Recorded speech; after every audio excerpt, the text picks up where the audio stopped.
Okay. Assalamualaikum warahmatullahi wabarakatuh. Hope you're doing well.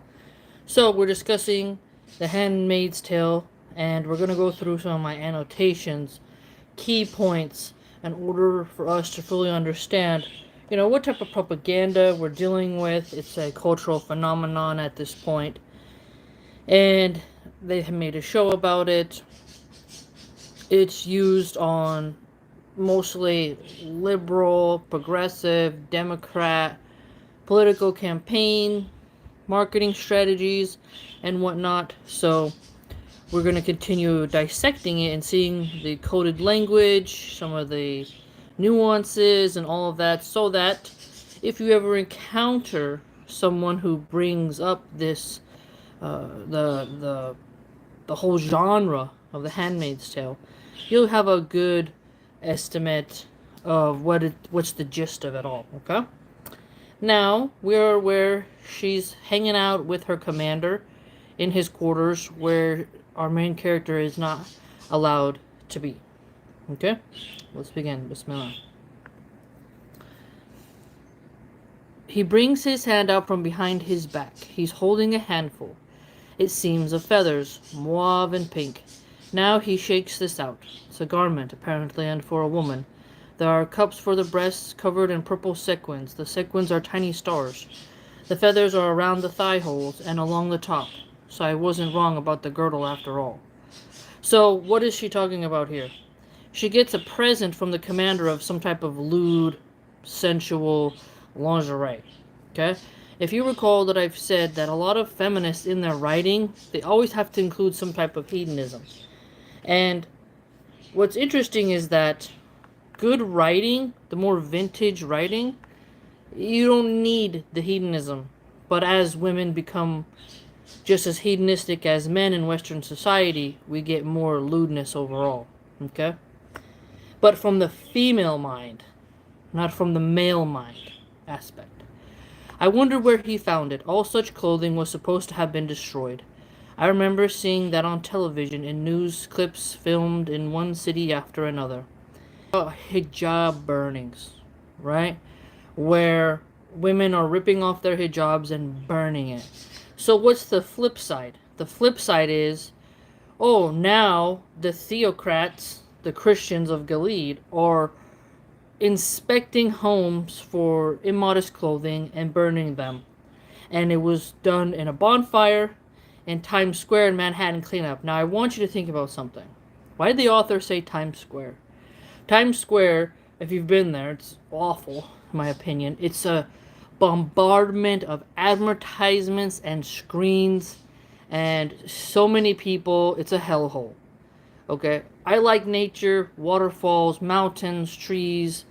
I don't want to be stuffed in a digital hell of tall buildings and screens bombarding me 24 hours a day with lights, with artificial lights. But in America, New York is it's a pulse, it's a vein of action, of commerce, and all that jazz, okay? So her choosing Times Square is significant, okay?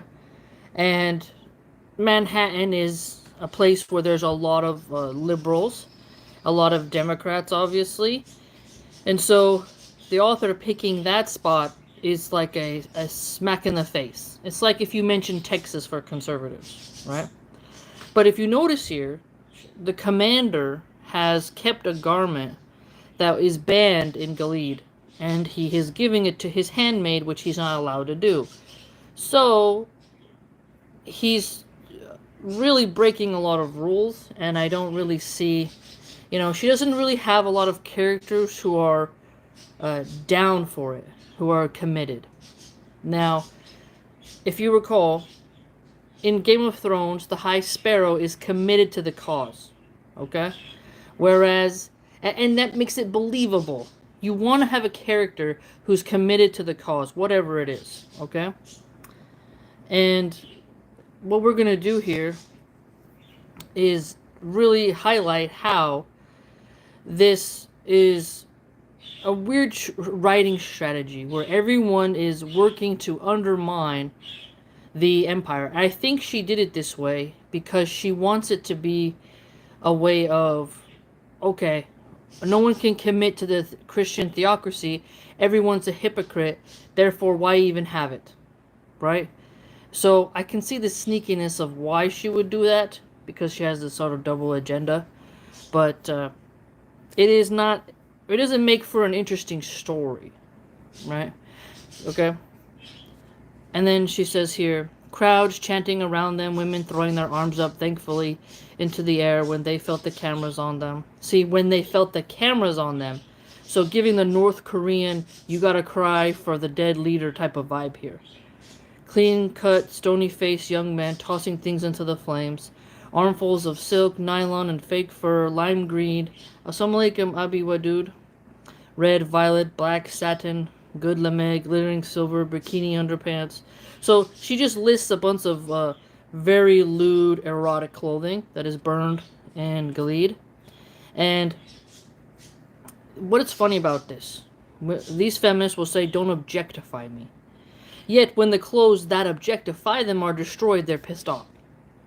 They say down with the patriarchy, but then the clothes that men, heterosexual men, like on women that are quite lewd, she wants to protect and keep. So the hypocrisy of her comes out clearly. Okay? Now, these items are fine in the privacy of your own home. Assalamu alaikum, amplifier, but they're not okay to wear out in public. And as some people have pointed out about American society, is that women look like escorts. They don't really look like classy women. They don't really carry themselves well. And they now think that lingerie is just regular clothing. And then complain when men look at them. It's really quite strange. So it's interesting that she included this scene. Now, if you recall, whenever there's a giant burning of something, it's usually referring to book burnings of 1940s Germany. So, of course, she's included a Gestapo-like police in her novel. She's included, like, control, men being in charge. And so when she includes a burning, a bonfire, that's specifically targeted towards women in her book, this is to hint at authoritarianism and totalitarianism. Okay? But some items must have survived the burning. They couldn't possibly have got it all. He must have come by this in the same way he came by the magazines. Not honestly. It reeks of black market. So the black market, as we've learned, exists even in Gilead. And what is she trying to get here with mentioning the black market? Okay? This is something that liberals and progressives will argue against conservatives and traditionalists, is that no matter how much you ban something, it'll always be available on the black market, and then it'll become more dangerous. So, like, if you say, for example, what's the prime one today? If we don't allow abortion, women will do it on the black market. Oh, when alcohol was banned, prohibition made the black market and the mafias grow. Therefore, it didn't work. Therefore, don't ban alcohol. Now, what do the progressives and liberals and Democrats say? They say, legalize, tax, and regulate all drugs, create safe injection sites, and legalize, tax, and regulate them all, and just open the floodgates to all drugs, because no matter what you do, there's going to be a black market.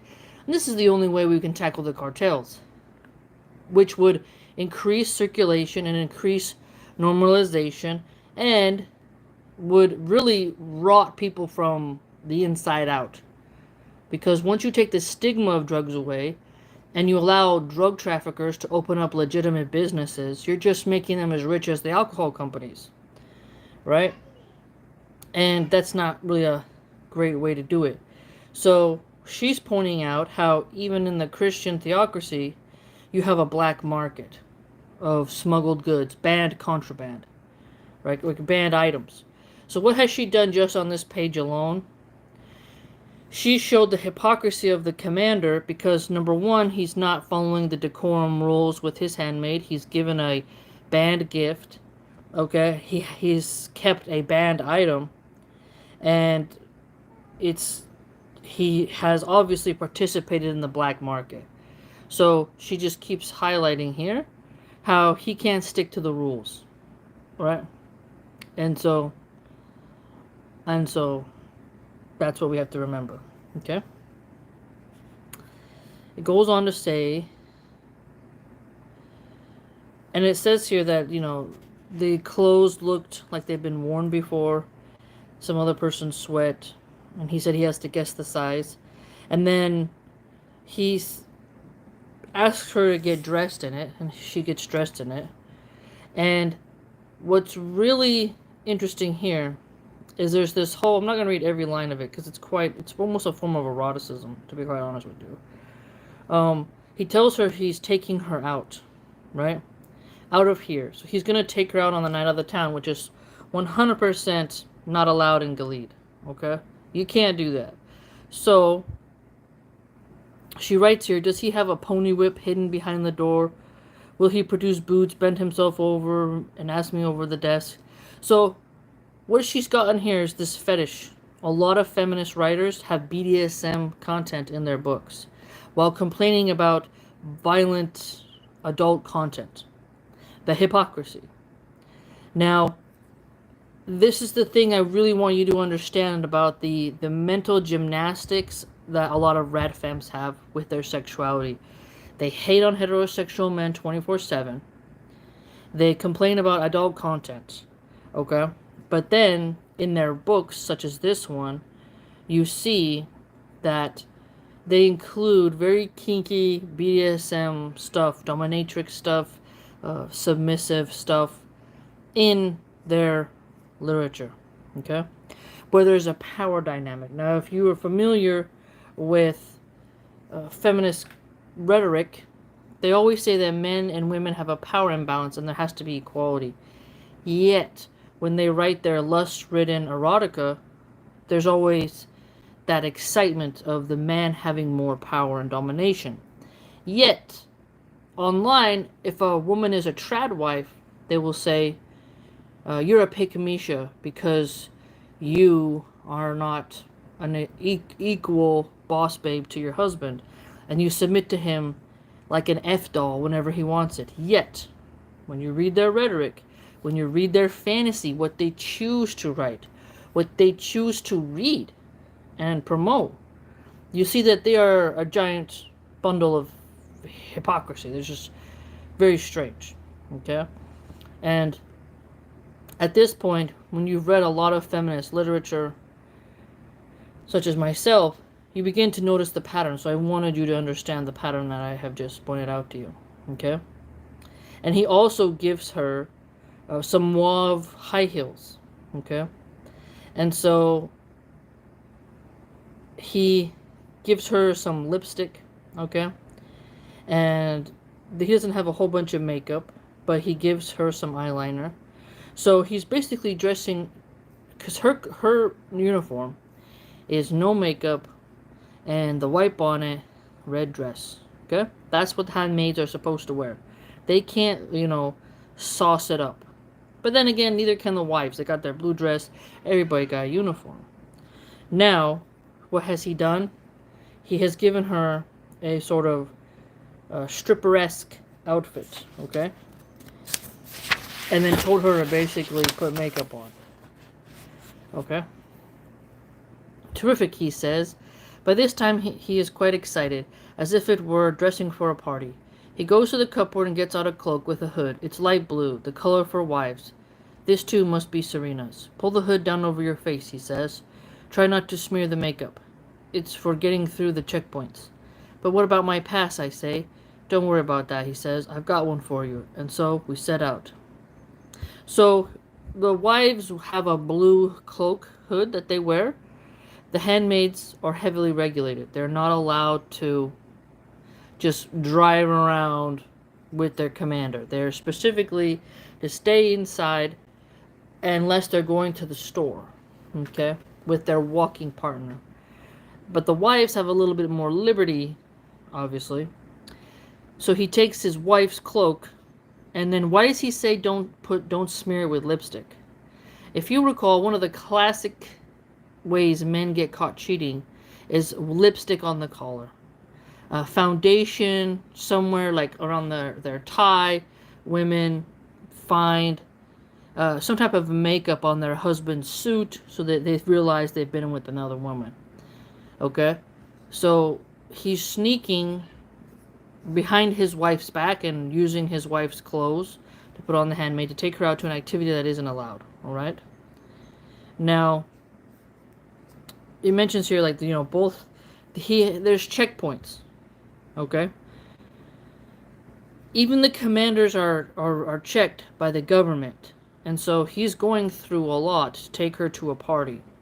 And I won't spoil it all for you, but, he's not supposed to be doing what he's doing, okay? It's a secret gentleman's club. And he gets through all the checkpoints, and it's going smooth. And then in her head, she has this monologue here. Chicken schnight, Moria would say, past the second checkpoint. Nick says, "Here, sir," and the commander says, "Yes." The car pulls over, and the commander says, "Now I'll have to ask you to get down on the floor of the car." "Down," I say. "We have to go through the gateway," he says, as if this means something to me. I tried to ask him where we're going, but he said he wanted to surprise me. Wives aren't allowed. So I flatten myself, and the car starts again. For the next few minutes, I see nothing. Under the cloak, it's stifling hot. It's a winter cloak, not a cotton summer one, and it smells of mothballs. He must have borrowed it from storage, knowing she wouldn't notice. He has considerately moved his feet to give me room. Nevertheless, my forehead is against his shoes.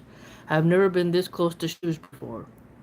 They feel hard, unwinking, like the shells of beetles, black, polished, inscrutable. They seem to have nothing to do with feet.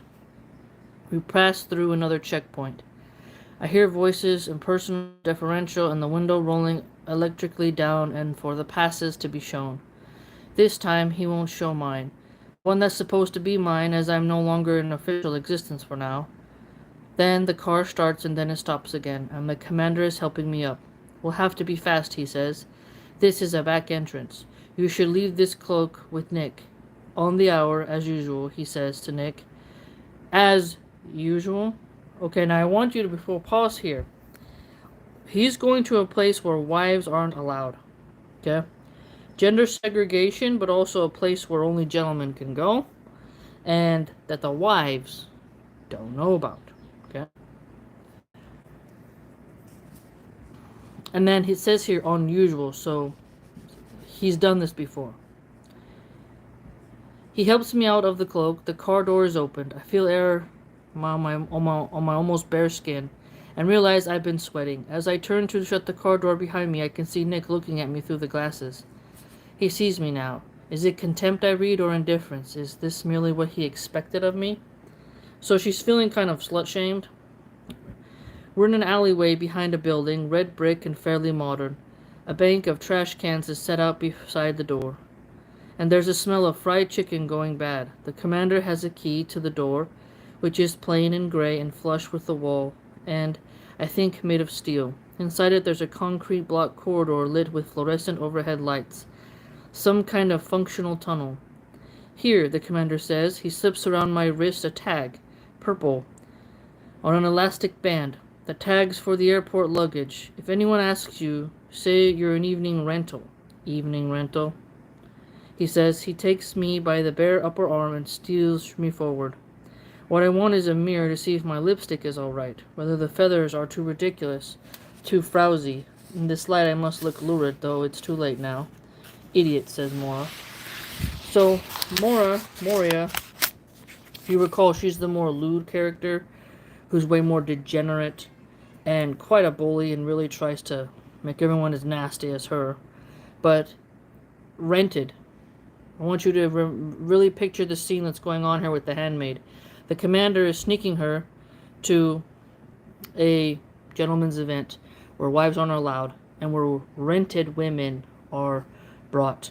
Okay, remember the handmaids are still fertile women, and most of them are at least decent looking. They're not huge obese whales. And recall that a lot of the wives, some of them, they're infertile, and so are the commanders as well. But the handmaids are to give birth to children. So, and I saw, let's just be clear here, I saw a very creepy art depiction of the ceremonial process of the mating that they do. Someone drew it as described from the book, and then they put the J Star of David around it with the way in which the woman's arms are. It was very disturbing. But because the wife has to be in the room during that moment. And so where he's taking her, wives aren't allowed, so this allows the commanders to enjoy their handmaid without the wife having to be in the room. It's very strange. And it has a sort of hotel vibe to it. We emerged into a central courtyard. It's wide and also high. It goes up several stories to a skylight at the top. There is a fountain in the middle of it. A fountain spraying water in the shape of a dandelion gone to seed. Potted plants and trees sprout here and there.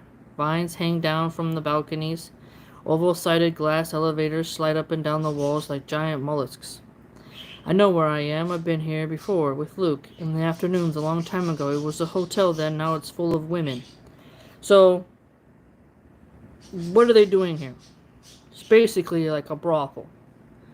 A hotel of degeneracy where the commanders and the handmaids are breaking all the rules and where the wives don't know exist and there's multiple checkpoints to get in. Okay? So why would the author include such a scene?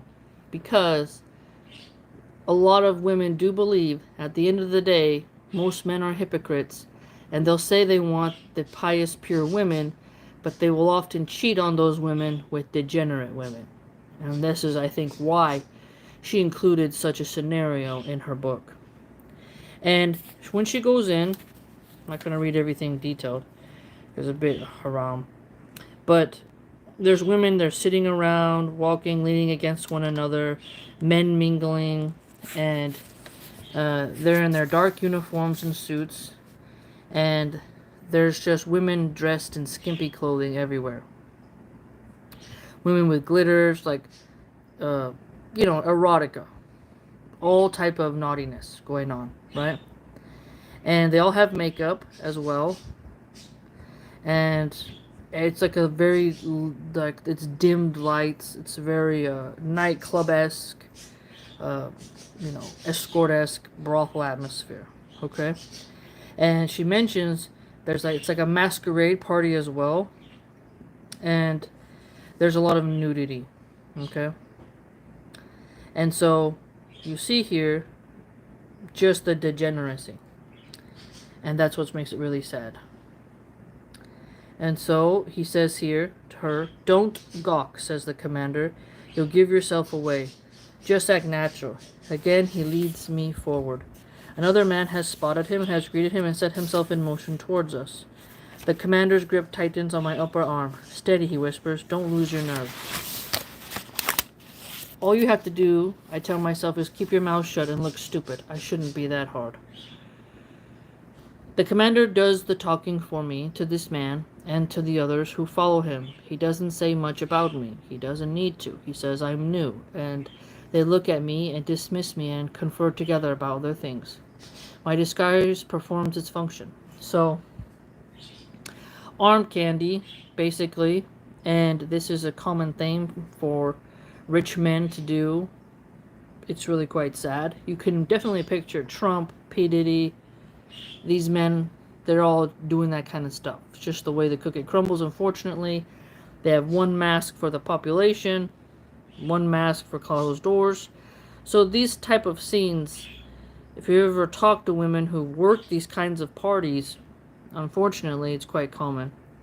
And then she mentions how he shows her off, and that she's, like a decoration, and they're eyeballing her and judging her body, all that stuff. And there's also alcohol present, okay? And so he asks her, "Well, what do you think of our little club?" "It's a club, I say." "Well, that's what we call it among ourselves, the club." "I thought this sort of thing was strictly forbidden," I say. "Well, officially," he says, "but everyone's human after all. I wait for him to elaborate on this, but he doesn't say. So I say, what does that mean? It means you can't cheat nature, he says. Nature demands variety for men. It stands to reason. It's part of procreational strategy. It's nature's plan. I don't say anything, so he goes on. Women know that instinctively. Why did they buy so many different clothes in the old days? To trick men into thinking they were several different women, a new one each day. This is a very, very, very interesting line. Why so? I There's a very popular gold digger, and she's a rad femme occultist. She changes her wigs and weaves a lot. And she said that by doing so, it tricks your husband into thinking you're a different woman. So she'll buy different wigs with different colors or different qualities and switch it up. Because men like variety. This is another thing about polygamy, that men do like variety, and men who claim to be monogamous, they're not really monogamous, because a lot of them view adult content with tons of different women of all different shades, all different shapes. They're all different. Variety. They get bored with their wife. After about, you've been with someone the same woman for 10 years, you get bored, and you may love her, but love and the desire to mount, we'll put it, is those are separate feelings, okay? And so the biological urge for a man to have variety is always going to be there, is what he's getting at. But what's fascinating is how these same women will expect monogamy from a man, and without trying to be entertaining and fun. And so what I think is really fascinating is that in Islam there's a hadith that curses the wig makers and curses the ones who wear the wigs. Okay? And when I first read that hadith, I found it very interesting. And then when you look at the occultists, is how they use wigs. This is another angle as well. And a lot of strippers will wear wigs in their performances to change it up so that when the customer comes back again, she looks different. That's why they have different outfits. They change it up so that the customer, who's their regular, doesn't get bored. And so this is a very punchy line here. You may be asking, oh, that sounds far-fetched, Milan, but I want you to think about Victoria's Secret for women. I don't know, a lot of women, we already kind of know this. This is why you go and you buy outfits, you buy shoes, you buy things that are halal and permissible, and you got to spice things up. When your marriage goes downhill is when you start to get boring, monotonous, stale, it just feels dead, and then your husband copes with watching adult content at 2 a.m. while you're asleep. And so we see here that the commander in this story, he's pretty much not following the rules.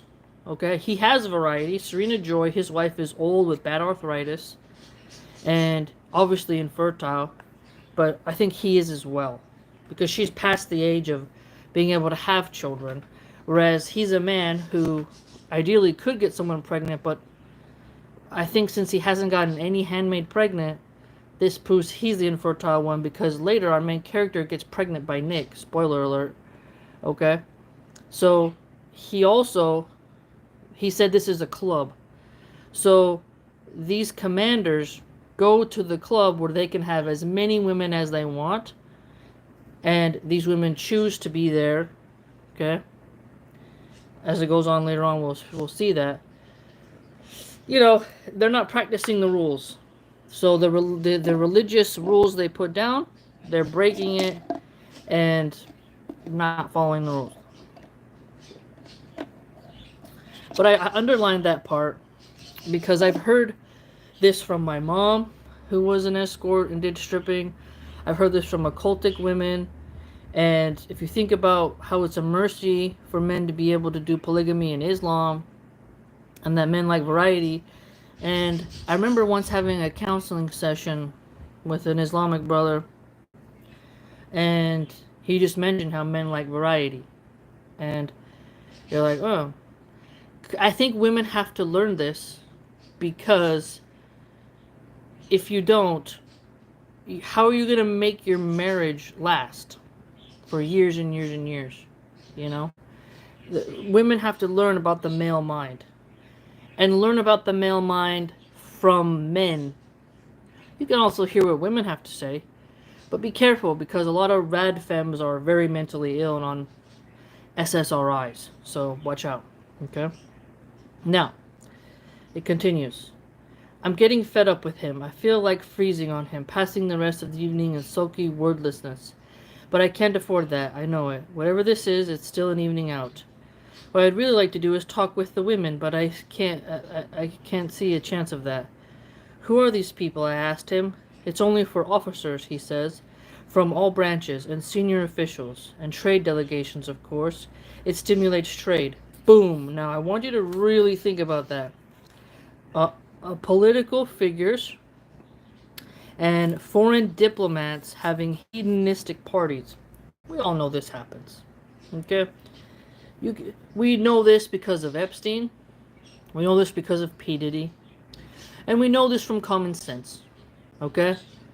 For thousands of years, wealthy hosts had delights for their guests that are haram. Okay? But she included it in her book. Okay? And I agree with putting this in there because I think the hypocrisy of the politician's wife smiling, waving, and everyone knows her husband is a complete degenerate. Prime example, Bill Clinton, right? Hillary has to play the good wife, hi everybody, and then Bill is getting oral in the Oval Office, you see, from his intern. And so, is that a bit nihilistic? Sure, but sometimes, that's just the way the cookie crumbles. You gotta call a spade a spade. Doesn't make it right, but you can't sob about it all day, right? But the average Joe is not being invited to these elite brothel orgy places that they have created here. And he says here, it's a good place to meet people. You can hardly do business without it. We try to provide at least as good as they can get elsewhere. You can overhear things too, information. A man will sometimes tell a woman things he wouldn't tell another man. And this is how you get the honeypot operation. How do you get the honeypot operation? You get a woman in there. Project Veritas, when they had James O'Keefe, really highlighted how men can be tricked by women. How they'll open up and blab and blab and blab if she's got a nice rack and she's attractive. That men won't be able to compose themselves. And when it comes to hookers, for some reason when men start drinking scotch or whiskey, they think that this woman isn't a spy, that she's just an airhead. Meanwhile, she's feeding information to her handlers. Okay? And a pimp will always have control, mind control over his hooker, and he will use her to fish out information from the John. And she's not wrong for including that character feature in this book. Now, we want to provide at least as good as they can get elsewhere. So, what's really trippy about this is that he's mentioning that the other governments do this as well. That this is something common, just something that men do. Pretty weird, but again, politics is a dirty game. There was oh man, I forgot his name. He's a politician, he's a white guy in a wheelchair. And I can't remember his name, but he mentioned how he was always invited to orgies in Washington, D.C. And when he refused to go, he got blacklisted. Okay? And I think he's not in politics anymore because he got so blacklisted for snitching and letting the cat out of the bag that they really roundhoused him. But Hawthorne, is it Hawthorne? I don't remember. If you look up keywords, who is the politician in the wheelchair who's white and blonde? I think he was a military vet who got his spine shot in a war. I think it was him. And then look up his name, and then when you find out his name, type in his name, orgies, Washington, D.C. And then you'll see the news stories. Okay? So, American politicians have themselves admitted to having this kind of lewd behavior. Okay? And I have often said Dubai is like a giant brothel. It's a sandy, chlamydia ridden brothel. No offense. But when you have rich men talking about all the fun delights of Dubai, they don't give a damn about the air conditioned buildings and the high rises. They're talking about something else. Just like when someone mentions Thailand, they're talking about the ladyboys. Okay? And so, this line, we try to provide at least as good as they can get elsewhere, highlights how, lewdness, degeneracy is a currency among the elite, sadly. Okay? They want to cater to many proclivities, like to many proclivities, to many persuasions. It's very sad. No, I say, I mean the women. Oh, he says, well, some of them are real pro working girls. Some prostitutes. He laughs. From the time before, they couldn't be assimilated. Anyway, most of them preferred here. And others? The others, he says, well, we'll have quite a collection. The one here, the orange green, she's a sociologist. Or was a lawyer. That one was in business. Another executive position. Some sort of fast food chain, or maybe it was hotels. I'm told you can have quite a good conversation with her, if all you feel like is talking. They prefer it here too. Prefer it to what, I say? To the alternatives. Madison Cawthorn, I think that's his name. Yeah, Ryan. I think he's in a wheelchair. I think it's Madison Cawthorn, yeah. Yeah. Frost Prime says morality for them is subjective. Very good point. And so, I want you to notice why the author included this. There's all different types of women. A sociologist, an executive, fast food people, okay? And notice, I want you to notice, this is something very sneaky she did here. If I'm told you can have quite a good conversation with her if all you feel like is talking. I have listened to, unfortunately, like, Soft White Underbelly is a channel where you'll hear a lot of the ladies of the night. Assalamu alaikum, Shug. You hear a lot of ladies of the night talking about what their customers ask for. And a lot of these men will unloosen their tie and they just start talking about stress at home or something.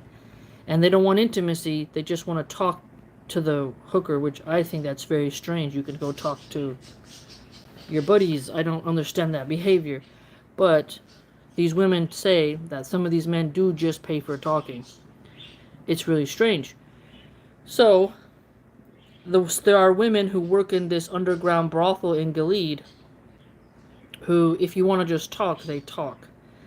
Now, what's interesting is that you see some men in the manosphere say, we want you young and dumb, and we're not with you for your brains, we're with you for your assets, your bodily assets.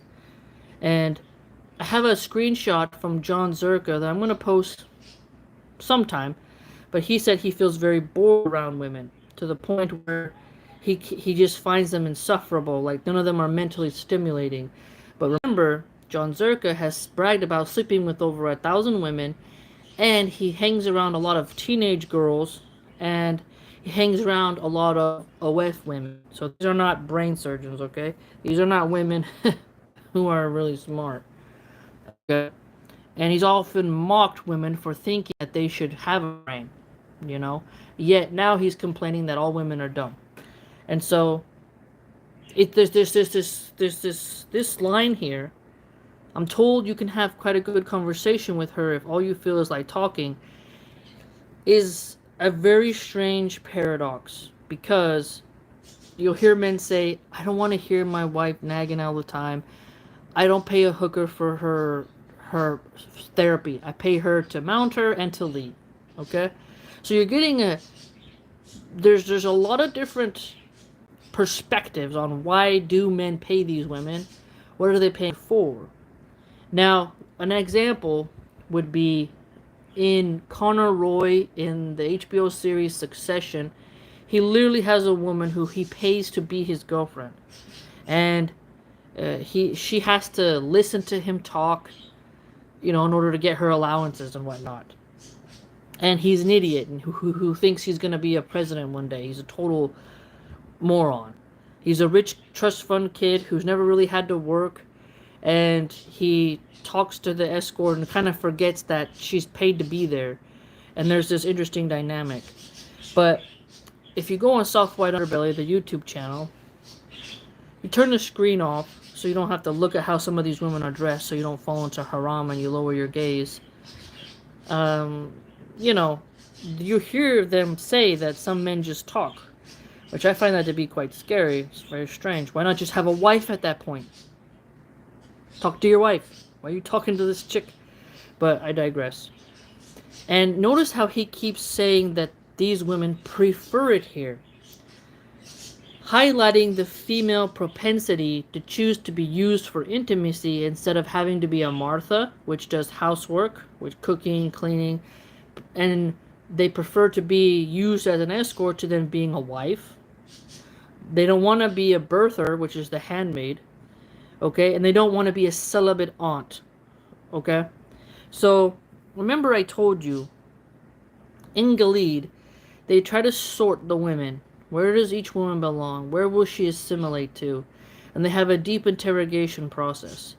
However, the commanders here are in a secret gentleman's club.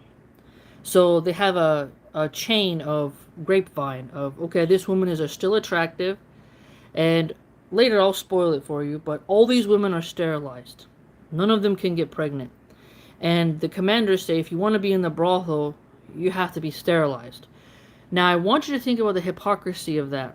The entire empire established the system of handmaids to produce children, but they want all the women in their secret gentleman's club to be sterilized so their wives don't find out that they got a hooker pregnant.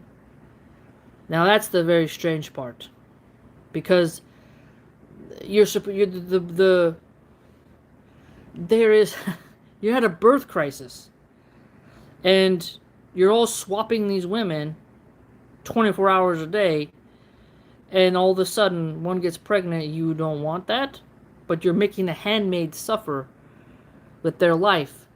Well, it is just very strange. It's very, very, very bizarre. And so, why did the author include this scenario in her thing? That's another question, right? Sterilization being promoted amongst the lower class women who are being passed around from the commander to commander from this, but then the handmaids are totally regulated and living a quite unhappy life, right? It's very strange. And their men, even though their wife has permitted a handmaid, they still fear their wives finding out that they have an entire gentleman's club. But I think what's interesting is that the wife is mean to the handmaid because she's jealous. And she thinks, if I'm mean to the handmaid, maybe my husband won't enjoy her. But in reality, her being mean to the handmaid isn't stopping him from going to the secret gentleman's club. So she thinks her jealousy can control her man's libido, but in reality, he's just still going out and getting the sauce. So the wife's jealousy does nothing. And, it's really strange. So the overindulgence is key here as well. The commander as a character in the book has a handmaid. You think, okay, you get to have a little extra sprinkles on the ice cream. Why do you want it? But he still can't control himself and goes and wants variety.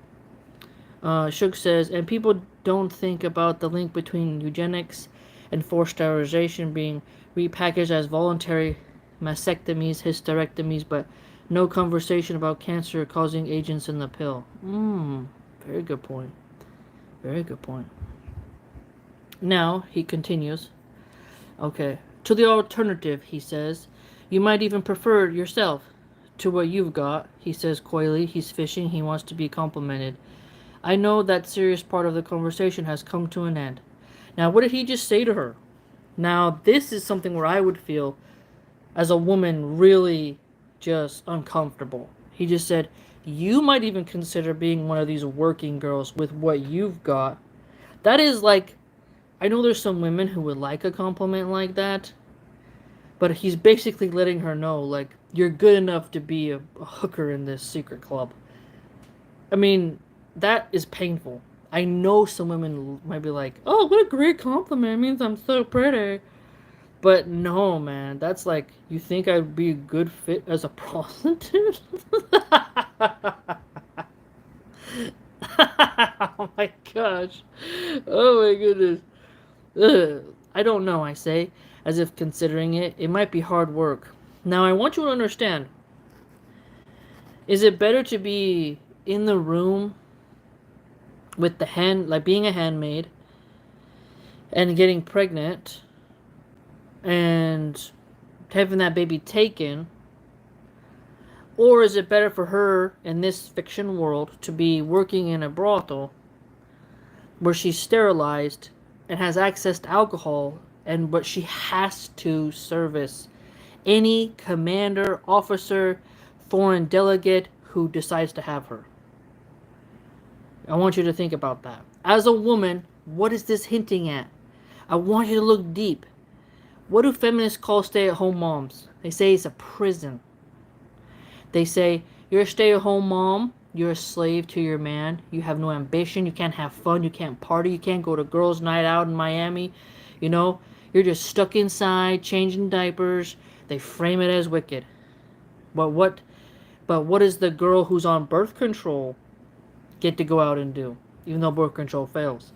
Dress lewdly. Don't forget, our lady is dressed in like a brothel, going to nightclubs, and has unrestricted, liberated relations with any Tom, Dick, and Harry. Alright? I want you to understand that two roads, of course there's more roads than that. It's not either or. You must have a boring life, or you must be a degenerate. No, no, no, no. Right? There's lots of gray area. But I want you to understand the dichotomy that the feminist author has set up in the book. And this is the paradox of feminists. They will say men oppress women, but then they say sex work is liberation. Right? Shug says the pill has been shown based upon CDC states to be less effective than the rubber in preventing pregnancy. The first time I read that stat, I fell out of my chair. Very interesting. Very interesting. Yeah, I think when I was in high school, I tried the Depo shot. Had bad side effects. Never touched it again. But what's scary is how doctors push you. They try to really hard after you have a baby. They're like, so what kind of birth control are you going to take?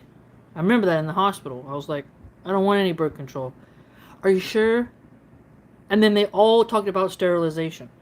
I've had, with my second child, I was 6 months pregnant, went to get my checkup, and they said, have you considered sterilization? And it's kind of scary when someone mentions that to you, because you're like, what an evil thing to say. But to them, they're very cold, industrial, medical complex. And then the people complain about birth rates. But they pushed sterilization, and they pushed birth control. And they pushed birth control. I'm literally just had a baby, and you're talking to me about birth control? What an evil thing to say. Oh, it can make me angry. But birth control is like, it's part of what has made women so irresponsible with picking mates. Because it's taken the fear of pregnancy away. If you were fearing to get pregnant, you'd pick better men.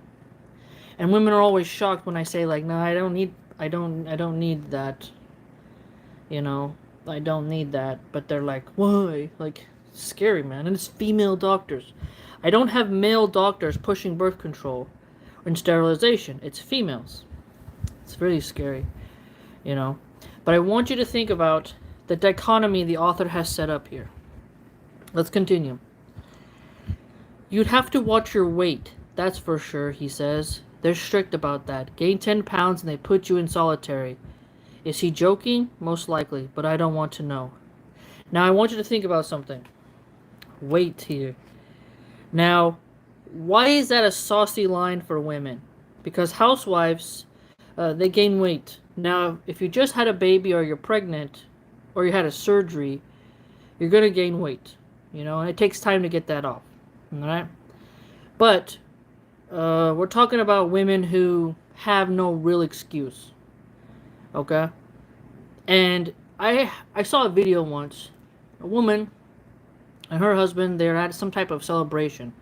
She looks glam, he's in a suit. They go to take a picture, and her husband reaches his hand and like pinches her belly jelly roll and jiggles it. And he's embarrassing her in front of people, not nice, but pointing out how her dress is too tight for her body shape.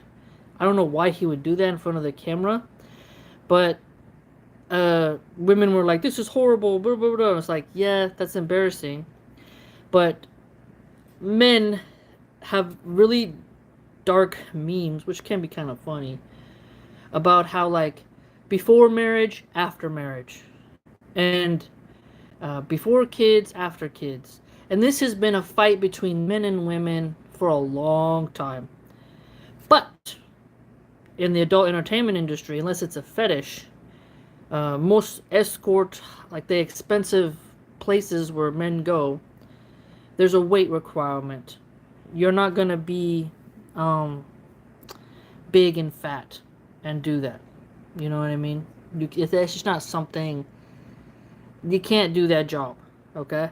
So, when the character here is being told she has to watch her weight if she wants to join the working girls, it's not really a joke. It's really based in reality.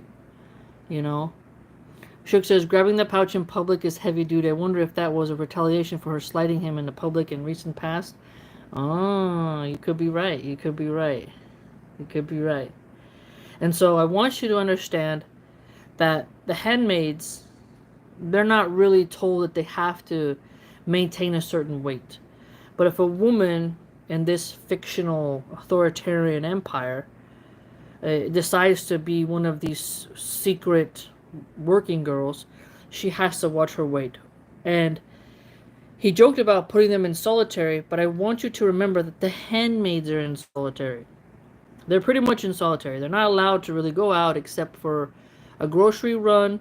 They cannot have visitors. They cannot really visit people. And they're in their rooms. There's no TV, no radio, no drawing. The books are not allowed. So it's pretty much like solitary. Okay? Whereas these girls, they get to smoke, drink, inject, do whatever they want, chit chat, and they have free range, but they have to stay within the building. But they get to talk, you know? And so just understand how the author has set up the dichotomy here. I'm not supposed to, I say. Oh yeah, now he says, he offers her a drink, and then she says, I'm not supposed to, I say, as you know. Once won't hurt, he says. Anyway, it wouldn't look right if you didn't. No, nicotine and alcohol is taboo here, you see. They do have some advantages here. All right, I say. Secretly, I like the idea. I haven't had a drink for years. What'll it be then, he says. They've got everything here, imported.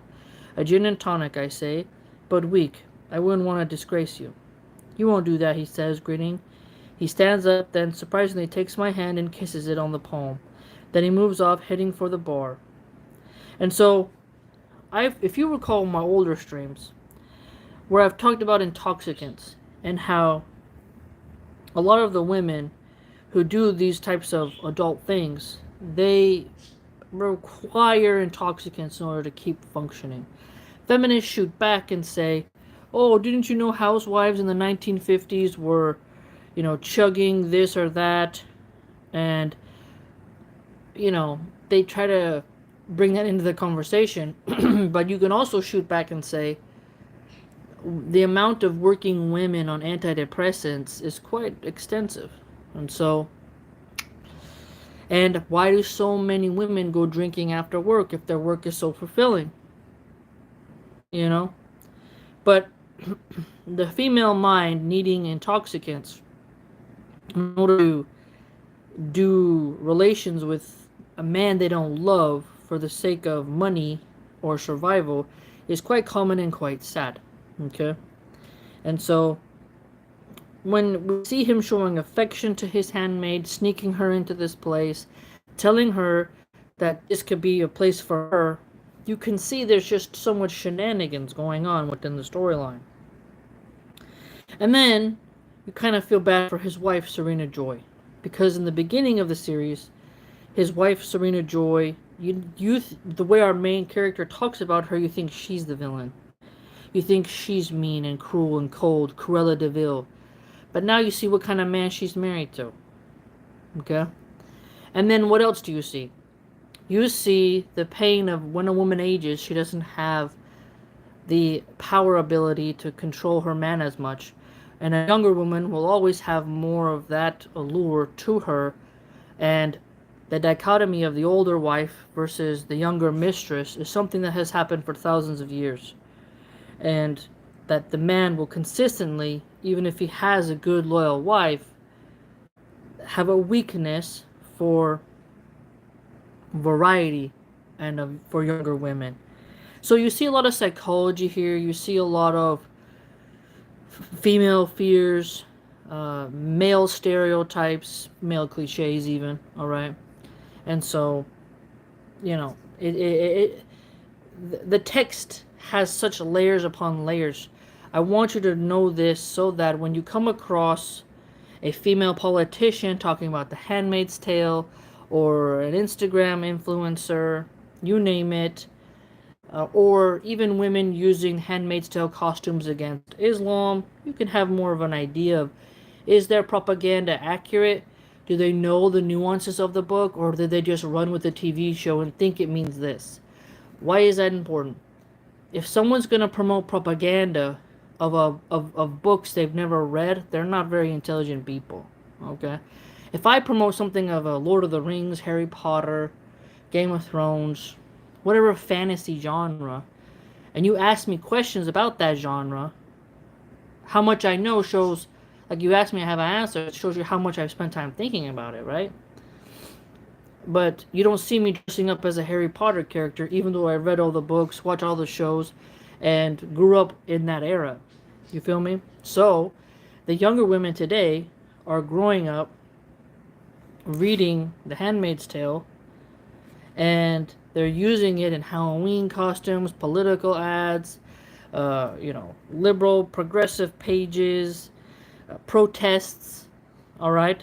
And so it's important to know, like, do they actually know the nuances of this book? Or like, what are they getting at, right? Because then you can take them serious or not. Okay? Now, let's see, you go forward here. She sees, okay, you know the character right here? Moria is in this place. She decided to work there, and she's wearing a rabbit costume with rabbit ears, and she's smoking a cigarette, and she has rabbit ears, one chick, but then also Moria has a devil outfit. Now, this is very significant. Moria, who I don't like and who is a degenerate, but is the favorite person of our main character, is wearing a devil outfit as she's been sterilized and decided to work in the brothel. If you recall, Moria escaped the Red Center where the handmaids were being trained.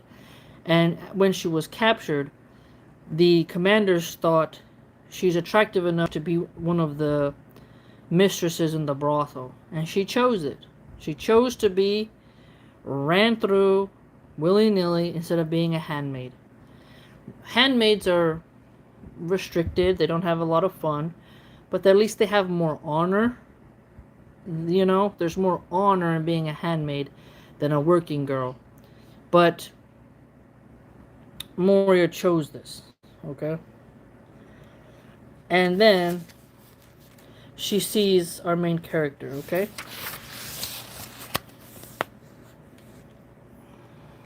And then they go and they finally get to talk to each other. And let's see, what else would I want to show you? Yeah, so the whole episode, they talk to each other. Like, how did you get here? Why did you choose this? And Moria actually says to her, like, you can do this too. It's a sweet deal. So our main character is being tempted by her commander and her closest friend to join the brothel orgy arena.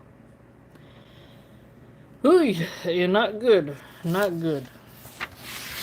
Okay? Which she doesn't, and I think that's great. I think that's great. And she also goes through and like talks to some of the women, and then Moria reveals that she has also slept with our main character's commander. So he's been busy, you know. And then Moria tells our main character, "You look like the whore of Babylon." "Isn't that what I'm supposed to look like?" I say. "You look like something the cat dragged in." "Yes," she says, pulling up her front. "Not my style, and this thing is about to fall to shreds. I wish they'd dredge up something who... I wish they would dredge up someone who actually knows how to make them. Then I could get something halfway decent." And then they just talk about, the outfits they chose to wear. Okay, but I want you to think, why is it interesting she says the whore of Babylon? Alright? Remember, we're in a Christian theocracy, authoritarian, dystopian empire here. Okay? When you say the whore of Babylon, it has distinctive traits to it. And Moria, to me personally, I think she is. So, but what's strange is that she means it in a mocking way, like, "Oh, look at me," like she endorses it. This is the Jezebel energy. If you've ever come across a very proud, hedonistic woman, they have zero shame, and they embrace being that low. And they will call you a pygmesia, a prude, if you tell women not to engage in that activity. Right? And so, in a Christian dystopian empire, for her to joke about that, it's like a bit of a slap in the face to the theocracy. Okay? And she says something here. "He's my commander," I say. "Oh," she goes, "Who?" she whispers back. "That SAHIT you're with? I've had him. He's the pits." "He's my commander," I say. She nods. "Some of them do that. They get a kick out of it. It's like screwing on the altar or something. Your gang are supposed to be such chaste vessels. They like to see you all painted up, just another crummy power trip." And so, again, Moria does hit the nail on the head, though, and says how, like, the handmaids are supposed to be chaste vessels. They're not supposed to engage in lewd activity, nor is the commander supposed to lead her astray. But he's led her astray and actually invited her to be one of these women, thus going against the aunt's system, the Red Center training, and has placed her in quite a confusing predicament, right? And so her and Moria have had a whole conversation. And it's quite gross, okay? And one thing that's noticed here is that our main character ends up servicing the commander, we'll put it that way. And, it's just really sad how everything played out. But that whole scene is to show us the hypocrisy of the commanders and how the aunts, the women, are working really hard to train the handmaids to be good, reformed women, but the men are undermining that by engaging with women in ways they're not supposed to, and having extramarital funds in the men's area. Now, remember, the women, if they're caught, the handmaids, if they get caught, they will be sent away. So, that's a very scary thing, okay? When they are engaging in that, alright? There's the Quakers in this book, and there are also Catholics and whatnot. Okay. Now, we're out of that scene, and we're gonna go to a different scene, okay? Okay. When that was over, they showed me a movie. Know what it was about? It was about the life in the colonies. In the colonies, they spend their time cleaning up. They're very clean-minded these days. Sometimes it's just bodies after a battle. The ones in the city ghettos are the worst. They're left around longer. They get rottener. This bunch doesn't like dead bodies lying around, and they're afraid of a plague or something. I mean, that's true. You can't. So the women in the colonies there do the burning. So notice this. Remember, we talked a lot so far about why do the colonies suck, and why do the women of Gilead fear going there? You're seeing why. There's a lot of pollution, and they have to handle corpses. The other colonies are worse, though, the toxic dumps and the radiation spills. They figure you've got 3 years maximum at those before your nose falls off and your skin pulls away like rubber gloves. Now notice this. That level of pollution is unheard of now, but if you take your time, which I have done, and you look up like people who in poorer countries scavenge dump sites, because I didn't know for a long time that nations send their garbage sometimes elsewhere. And poor people will pick through the garbage. As they do so, they encounter so many different germs, and unfortunately get a lot of diseases. And so, when she's talking about pollution of toxic dumps, and that the women are forced to work in those areas, and that their beauty fades, this is something that is very scary, and also could happen. I mean, I just saw, was in Brazil, I think it was Brazil, there was a toxic chemical spill, changed the water blue, a lot of fish have died, and now all the birds that are white are blue. And they were showing it, I just saw that, I think it was Sky News or the BBC in my feed, but it's really quite sad. So today, you see tons of idiotic companies. I mean, I think if you spill chemicals, you should get some prison sentences. You should be sent to the El Salvador gulag. There's got to be more punishments for people who do oil spills, chemical spills, because the water is becoming so heavily polluted, and the seafood is such a rich life source for so many creatures that you should be punished for that. I don't care if it's an accident. People need to be afraid to, spill chemicals. But toxic dumps are a problem. Okay? And so her including that in this book is really a good form of, I would say, awareness reaching. They don't bother to feed you much or give you protective clothing or anything. It's cheaper not to. So part of the punishment for the women is that they don't have protective clothing. And that's pretty scary.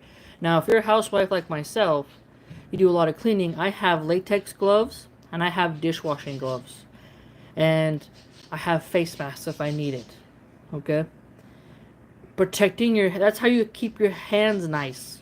A lot of women hate washing dishes. Why? Because they've forgotten they can have gloves. And I knew a girl, okay, her name was Joanne. I worked with her. And she was pretty, but her hands were terrible. I was like, what did you do to your hands, woman? And why is that? When we clean in the restaurant, we get a bucket with cold water and bleach, and we have to have a towel, and we have to wipe down the walls, the benches, the tables, the chairs, the counters. We gotta clean. And we also gotta clean the bathroom. They should pay a janitor, but our bosses, they're making lots of money. They make us do it. And I would always have a mini lotion bottle in my pocket so that every time I got my hands in bleach and water like that, I would lotion my hands. And I really didn't like that job because they didn't provide us with too many gloves. Now, I could go to the line cooks have boxes of gloves, and you can just go behind the line and take some gloves, shove them in your pocket, right? And I would use gloves most of the time. She didn't, and her hands looked like an old lady's hands, like those. I hope that she put some Vaseline on them later on, but they look terrible. And some women think they're badasses for not using skin protectors. And another example was I had a manager. What was her name? Oh, that's weird. I forgot her name. She was from Peru. And one day the dishwasher didn't show up to work. And so we had to find who's gonna wash the dishes, because the dishes are piling up. I'm a server. I ain't washing no damn dishes. You don't pay me enough, and if you do put me on there to wash dishes, I'm gonna do a bad job, because I am not getting paid to wash dishes. I get paid on tips. That's my position, But I'm gonna be a little stubborn. So she goes, the manager, and starts washing dishes, and I ask her, like, do you want some gloves? And she's like, no. And I was like, are you sure? She's like, no. And I'm thinking to myself, you think you're tough, but you're handling filthy plates from customers, touching food, seafood. Your hands are going to stay wet. Okay? Your hands are going to stay submerged in soap. And they're going to start shriveling up like raisins. And you're going to get man hands. Like, you're going to get wrinkly, crusty, cracked, ugly hands. And it's just surprising how some women compete with, like, how tough do I need to be? And then all of a sudden you see, why is there this phenomenon of women with their long, ugly nails? What does that symbolize? It symbolizes not working with your hands. When women have long nails that have stupid jewels and stuff, they're showing you as a housewife, like, or a woman who has to work with her hands in a bakery with flour or something. My hands get to stay soft, pretty, and feminine, because few men want to have a crocodile skin touch their bits and touch them. It's scratchy. It's not very pleasurable. A soft skin on a woman is a beauty thing, right? And we're gonna age and we're gonna lose that softness, that suppleness. But if we moisturize properly and don't let chemicals ruin our hands and our skin, we can push that off for a little bit longer, right? Delay it as much as possible. And so, her including in her book that the skin is affected and that they're not allowed to have protective clothing, this hits at a deep female note. Because skin is so important to female beauty. And so it's important for us to remember that in our own lives, and then also remember what she's painting here. Because before this, because she included this way later in the book, you don't know about the colonies when you first start reading the book. I told you in the beginning because I've read it. But when you're first reading the book, you're not too sure about it. So she includes it now. Okay? Anyway, they're mostly people they want to get rid of. They say there's other colonies, not so bad, where they do agriculture, cotton and tomatoes and all that, but those weren't the ones they showed me the movie about. It's old women. I bet you've been wondering why you haven't seen too many of those around anymore. The handmaids who've screwed up their 3 chances, and incorrigible like me discards, all of us. They're sterile, of course. If they aren't the way to begin with, they are after they've been there for a while. So, what is she saying here? Because of all the toxic chemicals in the colonies, if you weren't infertile, you're going to become infertile. When they're unsure, they do a little operation on you, so there won't be any mistakes. So if you get sent to the colonies, you are going to be sterilized. Shook says, that lady at Milan's work sounds like she had hooves, not hands. Yeah, I'm telling you, man. It's freaky how some women, they purposely ruin their hands. You're just like, no, man, you can wear gloves. Thank Allah for latex gloves. I got me some nice dishwashing gloves, alhamdulillah, on Amazon. And inside it's like soft fabric. It's very nice. They're thick. They last a long time. But if you tell a woman, use dishwashing gloves, who do you think I am? Blah, blah, blah. It's like, fine, don't take my advice. Hope you got a good moisturizer, lady. But you can see now the colonies are not fun places to be, okay? And the old ladies who can't be used for intimacy, they get sent there if they're not aunts, right? If they're not going to be one of those. And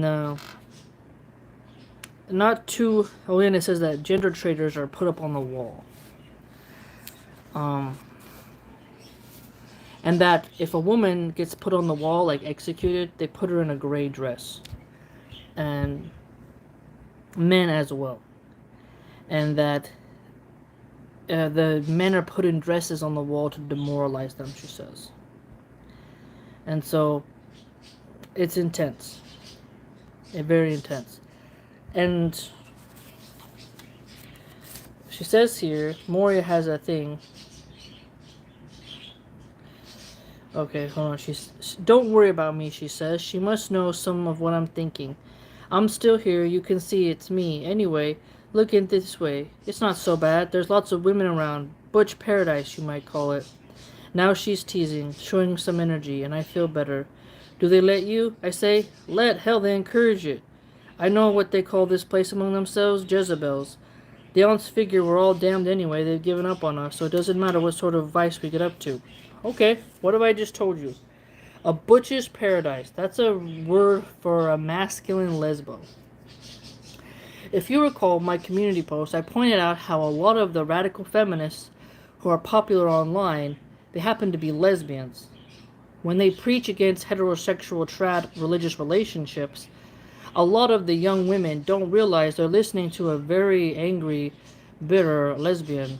Okay? So Moria, she's obviously has a proclivity towards women, not necessarily towards men. And so she's happy to be sterilized and be able to participate in same-sex relations in this brothel. And she jokes about saying, the word Jezebels, whore of Babylon. So she's really embraced the anti-religious rhetoric, okay? This character, I really hated this character.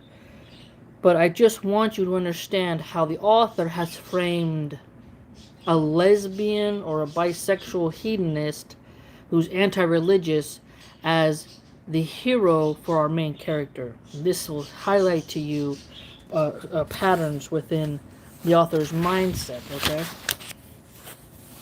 Okay.